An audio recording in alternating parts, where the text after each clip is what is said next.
কোনো ইনফেকশন দ্রুত কমাতে পেয়ারা খান, সর্দি কাশি আমলকি খান, পাইলসের ভয় আমলকির রস খান, দাঁতে ব্যথা লবঙ্গ খান, হার্ট ভালো রাখতে নিয়মিত কলা খান, বদহজম রুখতে আমলকির রস খান, রুচি বৃদ্ধি ও খিদে বাড়াতে আমলকি খান, রোগ প্রতিরোধ ক্ষমতাকে বাড়িয়ে তুলতে বেদানা খান।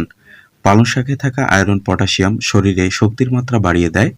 প্রতিদিন নিয়মিত একটি করে ডিম খেলে শরীরে শক্তিবল ফিরে পাবেন।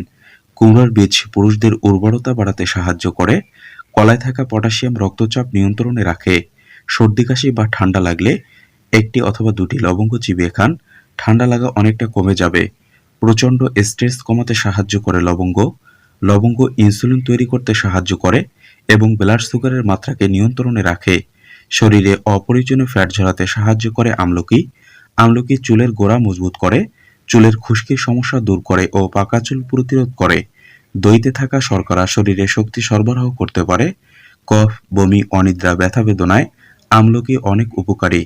কুমড়ার বীজ খেলে ভালো ঘুম হয় এবং বিষণ্ণতা কমে। সাইনাসের সমস্যা থেকে মুক্তি পেতে প্রতিদিন নিয়ম করে ১-২টি লবঙ্গ খান, দ্রুত উপকার পাবেন।